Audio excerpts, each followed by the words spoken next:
Hello and welcome to today's class. We are going to work on some, any, every, and no compounds. Well, you already know these words because we already explained them when we were talking about countable and uncountable nouns. But today we are going to see how we can use them to form new words. In word formation, there are several processes we can use to form new words. One of them is compounding. That is how we can form new words by adding one word to another. In this case, some, any, every, and no can form new words, adding either of these four elements: one or body, thing, and where.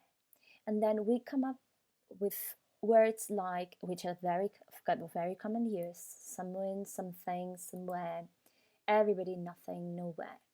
So obviously the elements we add in the end, one, body, thing, and where, have their own meaning, but some, any, and no, and every are going to add up their meaning as well. So let's see bit by bit how new words would be formed.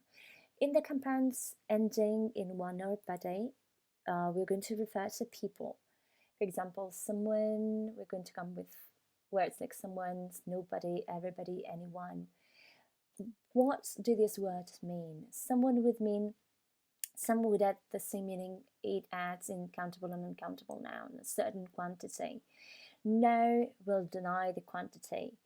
Every means a whole, and anyone, depending on whether we use it in negative or not, would mean, if it is in negative, it would be the same as no one or nobody. You can either add one or body. That would not change the meaning of the word. Compounds ending with thing obviously refer to things, and we come up with words like everything, nothing, anything, or something. And compounds ending in where refer to place, like somewhere, nowhere, everywhere, anywhere. If coming again to explain the meaning of the words that come up with the result of this compounding process, somewhere would be some place, nowhere, no place, everywhere, in every place. You can find anywhere would be in a place that is cheap. Anywhere cheap means that you don't care where you go as long as it is cheap. So how about the use? So some, any, every, and no are going to determine how you use these words, these compounds. The same way we are going to use them with countable and uncountable nouns. Some is going to be used in affirmative sentences, and interrogative if you are referring to office. Any is going to be used in interrogative and negative, unless you mean you don't care which one, whichever would be the meaning if it is in affirmative. Every, you can use it in every sentence, in all sentences, no matter if they are affirmative, interrogative, or negative.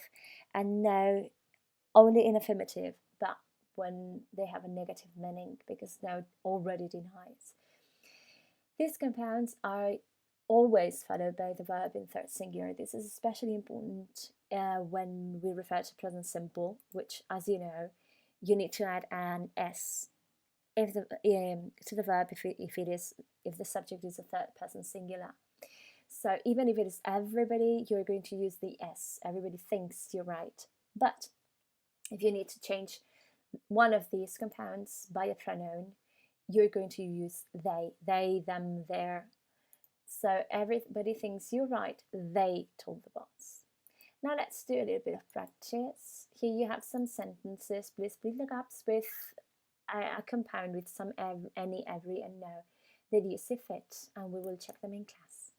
I hope it helped. See you, bye.